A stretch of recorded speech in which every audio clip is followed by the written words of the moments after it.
महात्मा बुद्ध ने जब ज्ञान प्राप्त किया तो उन्होंने यह अनुभव किया कि व्यक्ति का संपूर्ण जीवन उसके विचारों पर आधारित होता है। उन्होंने कहा, मन ही सब कुछ है। जो तुम सोचते हो वही तुम बनते हो। इस भूमि में वह संपूर्ण दर्शन समाया हुआ है जो मानसिक बल, आत्मनियंत्रण और आंतरिक शांति की नींव रखता है।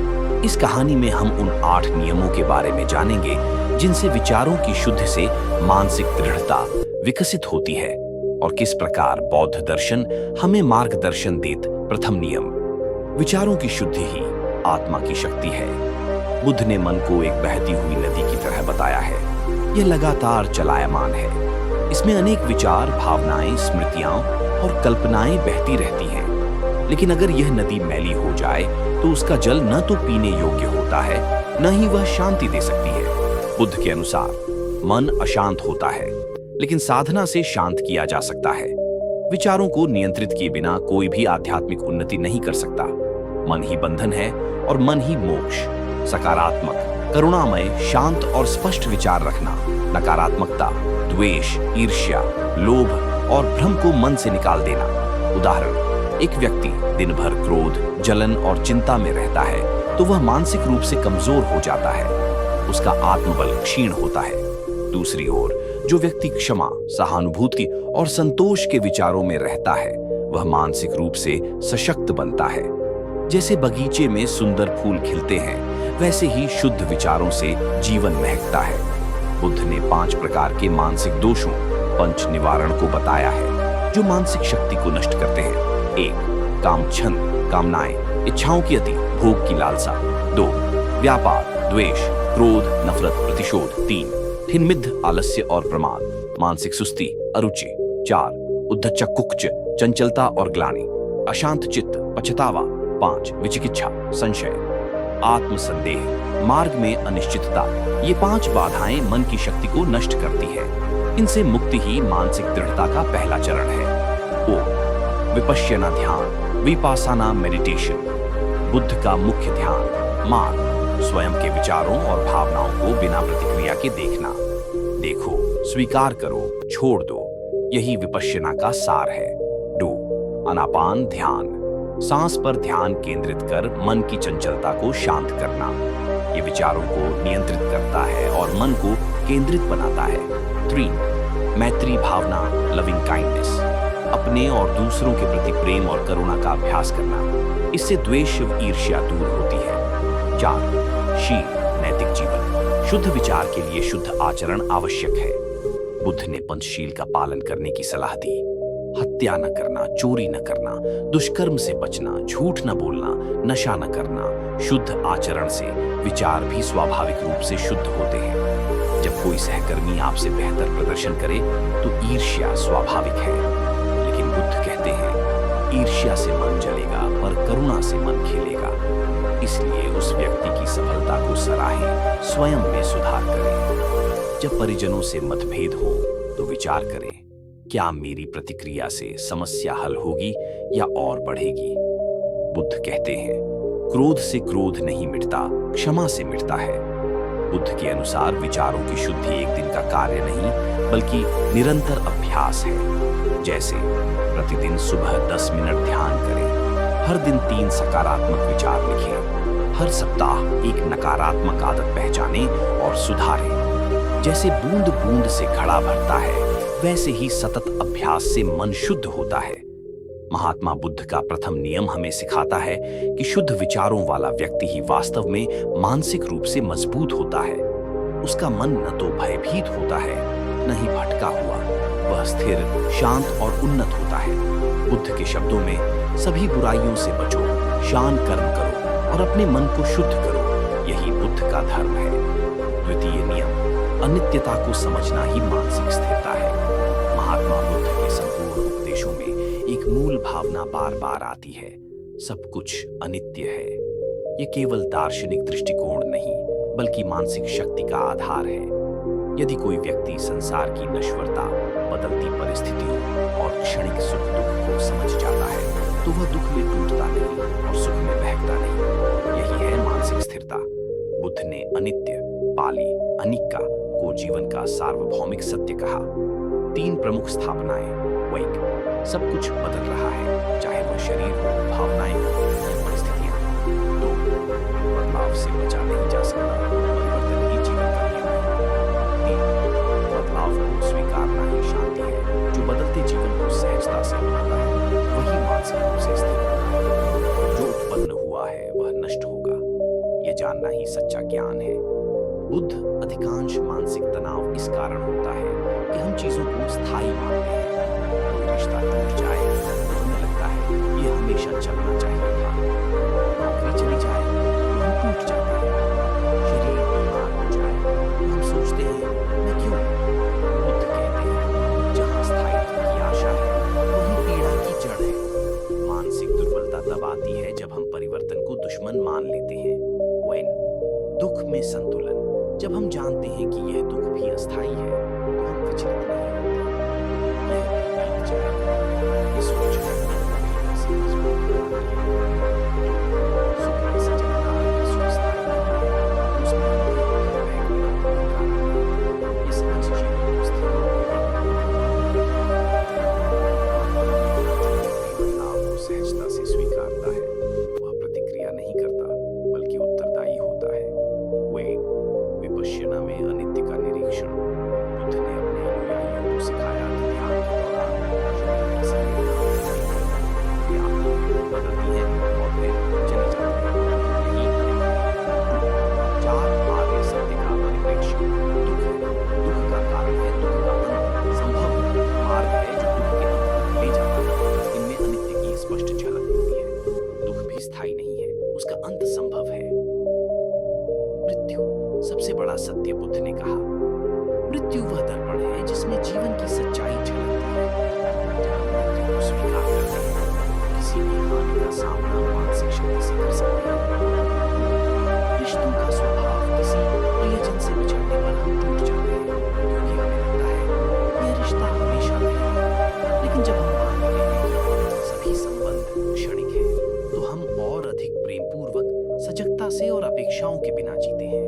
अभ्यास 1, सांस का निरीक्षण। हर सांस आती है और चली जाती है, यह हमें प्रतिपल अनित्य की याद दिलाता है। अभ्यास 2, भावनाओं का अवलोकन। जब क्रोध आए उसे पहचानिए, ये स्थायी नहीं है। जब दुख आए कहिए ये भी बदल जाएगा। अभ्यास अभ्यास 3, विचारों को जाना और जाने देना। हर विचार को पकड़ने की बजाय उसे आते जाते देखिए। यह लेट गो की कला सिखाता है जो मानसिक शक्ति का मूल है। किसा गौतमी नाम की महिला का बच्चा मर गया। बुद्ध के पास पहुंचे, मेरा बच्चा लौटा। बुद्ध ने कहा ठीक है, पहले तुम उस घर से सरसों के दाने निकालो जहां कोई मृत्यु नहीं। वह गांव भर में, लेकिन ऐसा कोई घर नहीं। समझ गए कि मृत्यु सार्वभौमिक है। वह शांत हो गई। यह अनित्य की गहरी समझ थी। पदोन्नति नहीं हुई, समझें कि स्थिति स्थायी नहीं है। कोई आलोचना हुई, जाने कि यह भी गुजर जाएगा। किसी के शब्दों से आहत हुए, सोचें यह भावना भी स्थायी नहीं है। व्यापार में घाटा हुआ, कहें ध्यान केंद्रित करो, परिवर्तन तो होता है, स्थायित्व केवल भीतर है। ध्यान अभ्यास, मेडिटेशन मानसिक रूप से अनित्य को महसूस करने का श्रेष्ठ साधन है। बुद्ध कहते हैं वह जो जानता है कि सब कुछ क्षणभंगुर है वही भय से मुक्त है। प्रतिदिन 15-30 मिनट का ध्यान आपको परिवर्तन की सच्चाई से जोड़ता है और आत्मा को गहराई से शांत करता है। बुद्ध के तृतीय नियम, अनित्य को समझना ही मानसिक स्थिरता है। हम जिस परिवर्तन से डरते हैं उसी में शक्ति है। जो कुछ भी है वह बदलेगा, इसलिए हमें उसे पकड़ने की बजाय प्रवाह में बहना सीखना चाहिए। मानसिक बल वहीं से आता है जहां हम जीवन को जैसा है वैसे स्वीकारना शुरू करते हैं। जो आज है वह कल नहीं होगा और यही सच्ची शांति है। महात्मा बुद्ध तृतीय नियम, आत्म संयम ही आंतरिक बल है। महात्मा बुद्ध ने बार बार कहा कि व्यक्ति का सबसे बड़ा शत्रु वह स्वयं है और उसका सबसे बड़ा रक्षक भी वही है। जिसने अपने ऊपर विजय पा ली उसने हजारों शत्रुओं पर विजय प्राप्त कर ली। यह कथन इस नियम की जड़ है, आत्म संयम। बुद्ध के अनुसार मानसिक शक्ति तब उत्पन्न होती है जब व्यक्ति अपने विचारों, इच्छाओं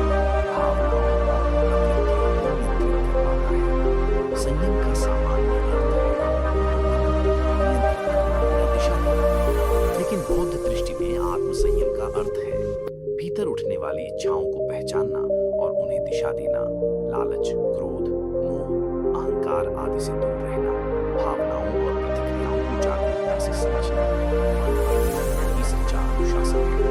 बुद्ध आज का युग तत्काल संतोष, instant gratification का युग है। एक क्लिक पर मनोरंजन, एक आदेश पर भोजन, एक संदेश पर संवाद, इस त्वरित जीवन शैली ने संयम की आवश्यकता को और बढ़ा दिया है। मानसिक कमजोरी तब आती है जब हम हर भावना पर प्रतिक्रिया करते हैं। हम उत्तेजना या लोभ के आगे झुक जाते हैं। हमारे पास रुकने की शक्ति नहीं होती। संयम उस शक्ति को जन्म देता है जो मन को अस्थिर होने से बचाती है। इंद्रिय संयम, सेंस रिस्ट्रेंट। बुद्ध ने 5 इंद्रियों, आँख, कान, नाक, जीभ, स्पर्श को संयमित करने की बात कही। इंद्रियों को छोड़ना आग में घी डालने जैसा है। इंद्रियों का संयम आत्मबल की पहली सीढ़ी है। 2. वाणी संयम। बुद्ध कहते हैं, जो अनावश्यक बोलता है वह अपनी शक्ति गंवाता है। वाणी संयम से विवाद टलते हैं, आपकी शक्ति बढ़ती है, मानसिक स्पष्टता आती है। 3. आहार संयम। बौद्ध भिक्षुओं का आहार सीमित और नियमित होता था। ये न केवल स्वास्थ्य के लिए बल्कि मानसिक नियंत्रण के लिए आवश्यक है। मान लीजिए आप बुद्ध हैं, लेकिन आप प्रतिक्रिया नहीं करते बल्कि शांति से सोचते हैं। यह संयम है। अब यह आपकी हार नहीं बल्कि जीत है।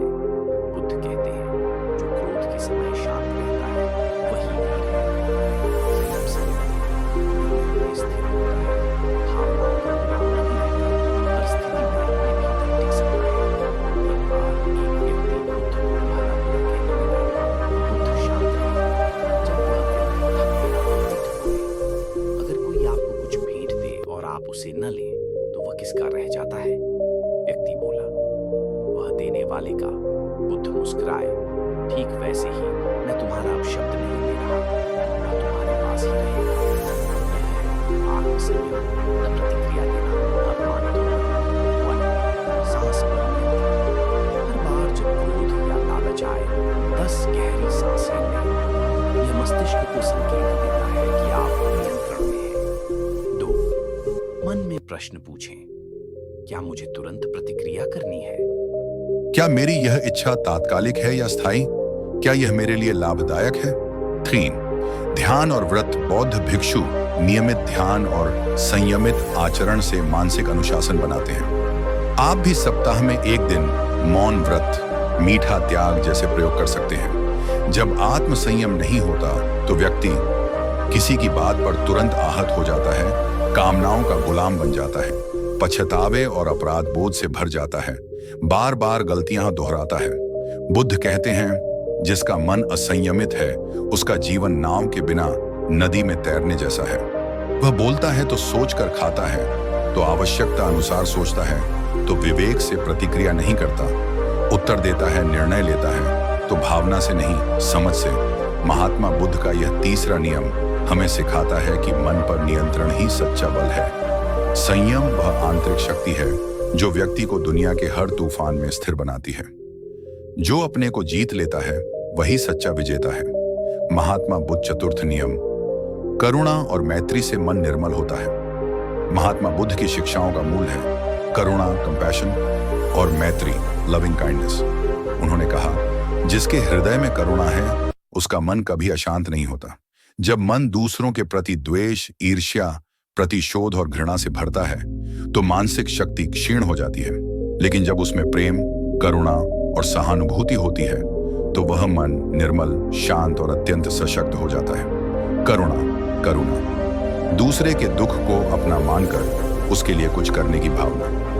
मैत्री, मेटा, सबके प्रति बिना शर्त प्रेम और शुभेच्छा रखना, चाहे वह मित्र हो या शत्रु। करुणा वह पुल है जो दो आत्माओं को जोड़ता है। बुद्ध 1. नकारात्मक भावनाओं से मुक्ति। जहां द्वेष होता है वहां करुणा नहीं टिक सकती। करुणा न केवल दूसरों को बल्कि हमें भी मुक्त करती है। 2. आंतरिक शांति। करुणा से मन निर्मल होता है। शुद्ध मन ही मानसिक दृढ़ता की नींव है। 3. संबंधों में सुधार। मैत्री से शत्रुता मिटती है, संवाद बनता है, सहयोग उत्पन्न होता है। बुद्ध ने अपने अनुयायियों को 4 ब्रह्म विहार, डिवाइन अबाइडिंग्स अपनाने को कहा। 1. मैत्री लविंग काइंडनेस, 2 करुणा कंपैशन, 3 मुदिता सिंपैथेटिक जॉय, 4 उपेक्षा इक्वानिमिटी।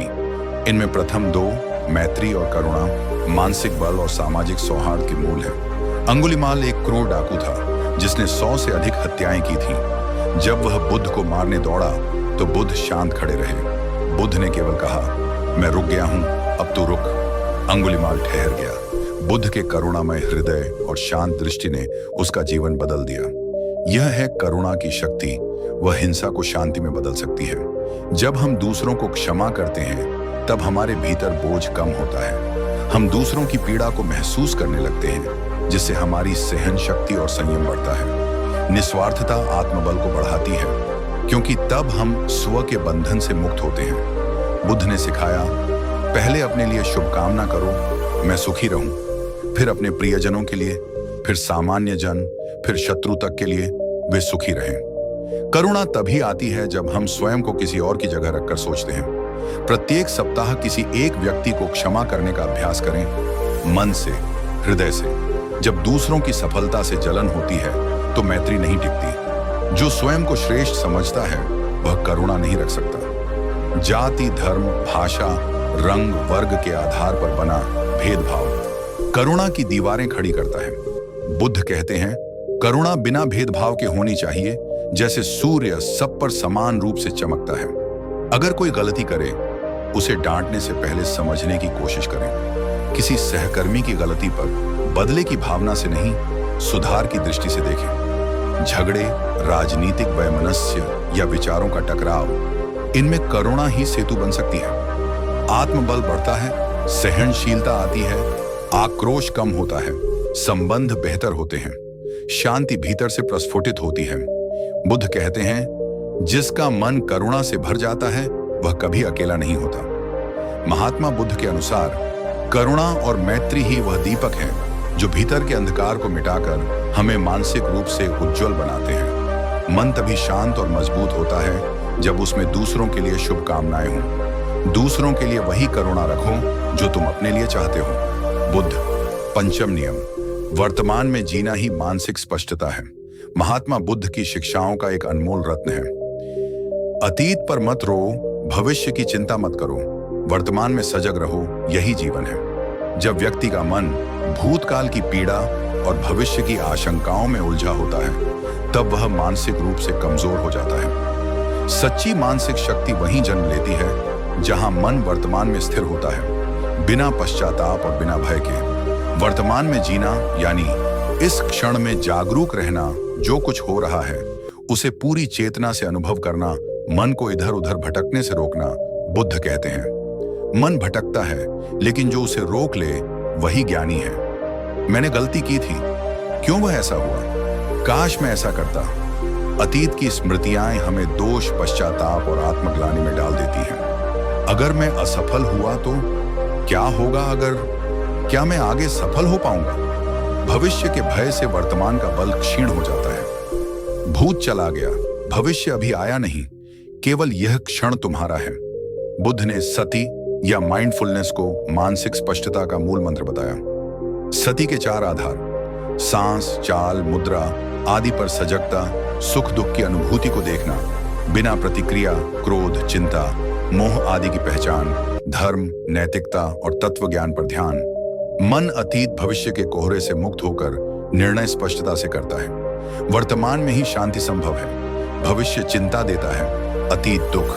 जब मन वर्तमान में होता है तो हम प्रतिक्रिया नहीं करते, उत्तर देते हैं। एक बार किसी ने पूछा, भगवान, आत्मा मरने के बाद कहां जाती है? बुद्ध ने कहा, मान लो तुम्हें एक तीर लगा है, तुम क्या पहले यह जानना चाहोगे कि किसने चलाया, तीर किस लकड़ी का था, या पहले उसे निकालना चाहोगे? जब तक हम वर्तमान के तीर को नहीं निकालते तब तक कोई अन्य ज्ञान व्यर्थ है। मन की स्वाभाविक प्रवृत्ति है, भटकाव मस्तिष्क खतरे और लाभ का आकलन करता रहता है, जो हमें अभी से खींचकर क्या होगा में ले जाता है। इसीलिए वर्तमान में जीना साधना है। यह अभ्यास से आता है। प्रत्येक दिन कम से कम 10 मिनट केवल अपनी सांसों को देखना। वह आती है, जाती है, यही वर्तमान की अनुभूति है।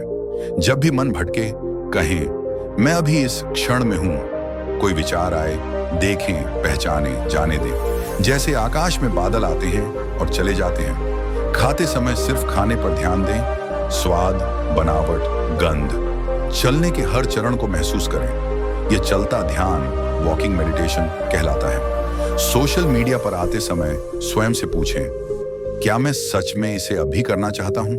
निर्णय तेज और सटीक होते हैं। मन छोटी बातों पर विचलित नहीं होता। क्रोध और अफसोस से दूरी बनती है।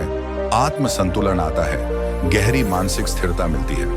बुद्ध कहते हैं, वह जो सजग है वह मृत्यु से परे है, जो असजग है वह जीते हुए भी मृत है। महात्मा बुद्ध का यह 5वां नियम हमें सिखाता है कि मानसिक बल किसी बाहरी चीज में नहीं, बल्कि हमारी वर्तमान में रहने की क्षमता में छिपा है। हर बार जब हम अब में लौटते हैं, हम एक नई शक्ति प्राप्त करते हैं।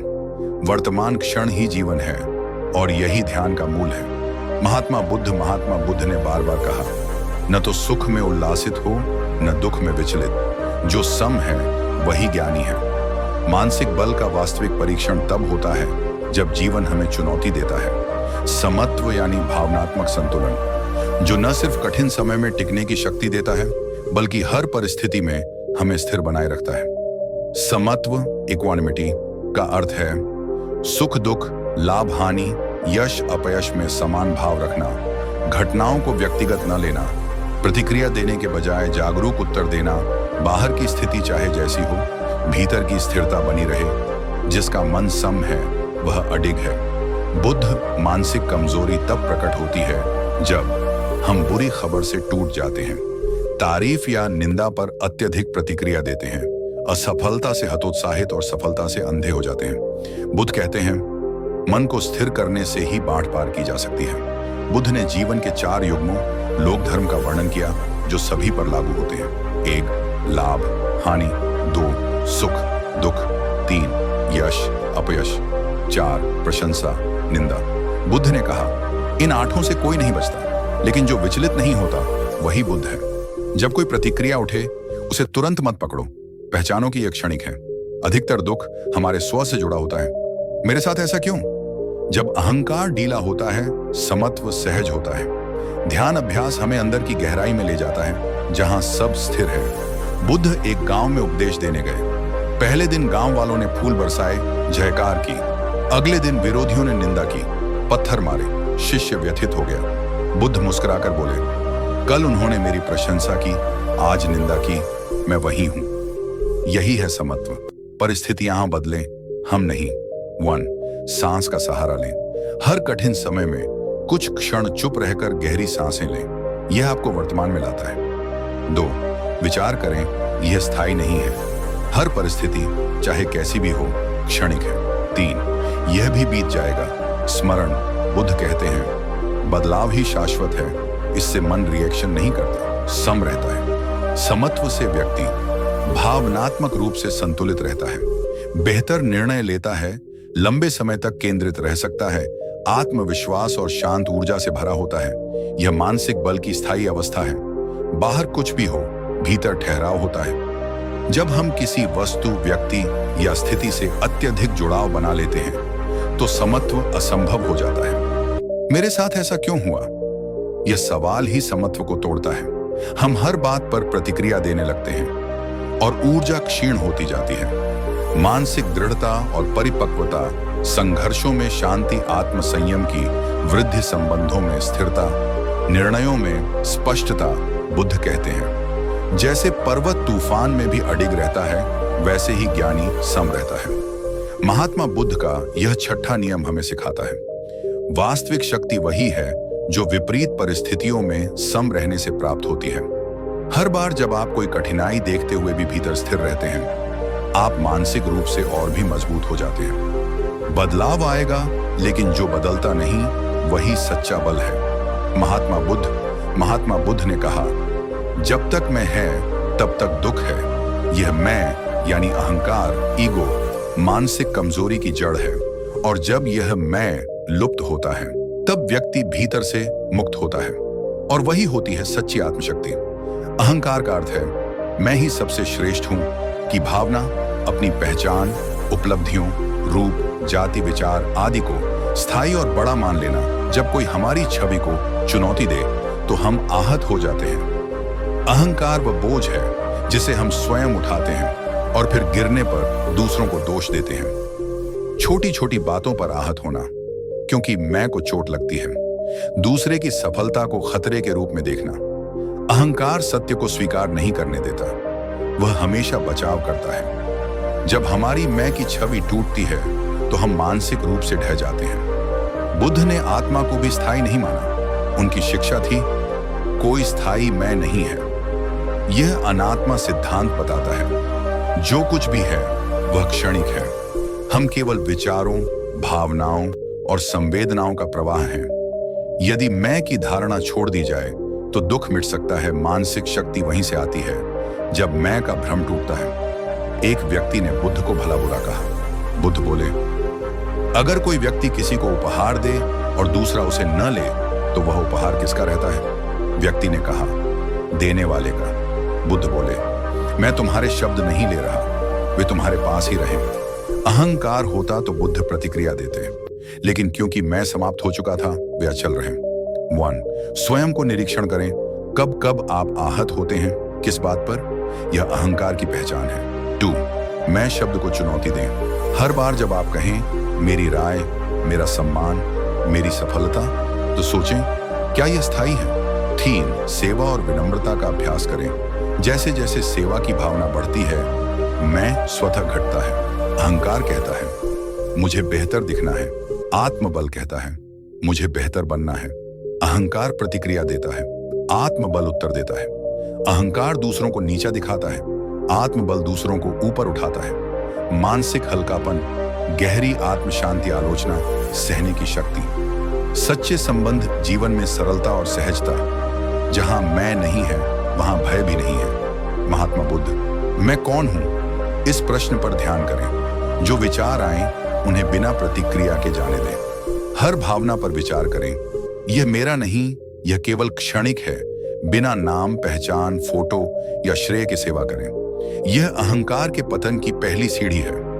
महात्मा बुद्ध के अनुसार जो स्वयं को मिटा देता है वह ब्रह्मा से एक हो जाता है। इसका अर्थ है मैं के स्थान पर हम आता है, प्रतिक्रिया के स्थान पर करुणा, बचाव के स्थान पर स्वीकृति, द्वंद्व के स्थान पर समत्व। महात्मा बुद्ध का यह 7वां नियम हमें सिखाता है कि सच्चा बल वह है जो भीतर से आता है, तब जब हमारा अहंकार गिरता है और शुद्धता उभरती है। जो स्वयं को छोटा मानता है वही सच्चा महान होता है। महात्मा बुद्ध भाग 8। अष्टम नियम, ध्यान और आत्मनिरीक्षण से ही सच्चा बल प्राप्त होता है। भूमिका, महात्मा बुद्ध ने आत्म साक्षात्कार और मानसिक बल के सर्वोच्च साधन के रूप में जिस अभ्यास पर सबसे अधिक बल दिया वह था ध्यान, मेडिटेशन और आत्मनिरीक्षण, सेल्फ इंक्वायरी। ध्यान कोई पलायन नहीं बल्कि भीतर की यात्रा है। यह वह प्रक्रिया है जिसमें व्यक्ति अपने ही मन, विचारों, इच्छाओं और भय का निरीक्षण करता है और यहीं से उत्पन्न होती है अखंड मानसिक शक्ति। ध्यान का अर्थ है पूर्ण सजगता और मौन में स्थिरता। न कोई विचार पकड़ना, न उसे खारिज करना, बस देखना। ध्यान में जाना स्वयं से मिलना है। बुद्ध के अनुसार ध्यान का लक्ष्य मानसिक अशुद्धियों का क्षय, चित्त की शुद्धि, करुणा, समत्व और प्रज्ञा का विकास, अंततः निर्वाण की ओर यात्रा। आत्मनिरीक्षण, सेल्फ रिफ्लेक्शन का अर्थ है अपनी प्रतिक्रियाओं का अवलोकन। क्यों हमें क्रोध आता है, क्यों भय, क्यों दुख? अपने व्यवहार, विचार और मूल्यों को जागरूक होकर देखना, यह आत्म संशोधन की सीढ़ी है। मन इधर उधर नहीं भटकता, जिससे निर्णय में स्पष्टता आती है। क्रोध, ईर्ष्या, दुख जैसे भाव स्वतः शीतल हो जाते हैं। जो ध्यान करता है वह अपनी इंद्रियों और इच्छाओं पर नियंत्रण कर सकता है। ध्यान में मैं का विचार क्षीण हो जाता है, जिससे भीतर हल्कापन आता है। विपश्यना, जहाँ विशेष रूप से देखना, यह बुद्ध का मूल ध्यान है जिसे उन्होंने ज्ञान प्राप्ति के बाद सिखाया। चरण, वर्ण, शरीर की स्थिरता, ध्यान मुद्रा में बैठना। 2. सांस पर ध्यान, आनापान, आने जाने वाली सांसों को देखना। 3. शरीर की अनुभूति, प्रत्येक अंग को जागरूक होकर देखना। 4. भावनाओं का निरीक्षण, पीड़ा का कारण और उससे मुक्ति। देखो, जानो, समझो, यही विपश्यना है। आप क्रोधित हैं, ध्यान आपको क्रोध के पीछे छिपे भय को दिखाता है। आप हताश हैं, ध्यान बताता है यह अस्थायी है। आप भयभीत हैं, ध्यान मन को केंद्र में स्थिर करता है। ध्यान आपको भावनाओं का स्वामी बनाता है, दास नहीं। एक बालक ने पूछा, भगवान आप पूरे दिन चुप क्यों रहते हैं? बुद्ध मुस्कुराकर बोले, मैं बाहर की दुनिया नहीं, अंदर की दुनिया देखता हूं। वहां युद्ध भी है, प्रेम भी और सत्य भी। ध्यान वह आईना है जो आत्मा का स्वरूप दिखाता है। यही मानसिक बल का स्रोत है। मन तुरंत शांति चाहता है, लेकिन ध्यान अभ्यास है, प्रक्रिया है। शुरुआत में ध्यान करते समय नींद आना सामान्य है, विचारों की बाढ़ आना स्वाभाविक है। काम सिर्फ देखना है, रोकना नहीं। कुछ समय तक परिणाम नहीं मिल रहे का अनुभव आ सकता है। यह भी देखना है, परिणाम भी एक लालसा है। प्रतिदिन ध्यान के 3 सरल चरण। शांत वातावरण चुनें, सुबह या रात बेहतर समय है। सिर्फ आने जाने वाली सांसों को देखें, बिना हस्तक्षेप कोई विचार या भावना आए। जैसे फिल्म देख रहे हों वैसे देखें और छोड़ दें। देखना ही ध्यान है, बिना हस्तक्षेप के। महात्मा बुद्ध। विचारों में स्पष्टता, तनाव और चिंता का क्षय, आत्म संयम और नियंत्रण, आत्म स्वीकृति, गहन करुणा और समत्व। मन को जीतने वाला हजारों युद्ध जीतने वाले से श्रेष्ठ है। महात्मा बुद्ध का यह अष्टम और अंतिम नियम हमें सिखाता है, जब हम ध्यान करते हैं तो हम स्वयं से जुड़ते हैं और वही जुड़ाव सच्ची शक्ति बन जाता है। ध्यान कोई साधारण तकनीक नहीं, ये मानसिक परिवर्तन की चाबी है। ध्यान ही मुक्ति है, ध्यान ही शक्ति है। महात्मा बुद्ध।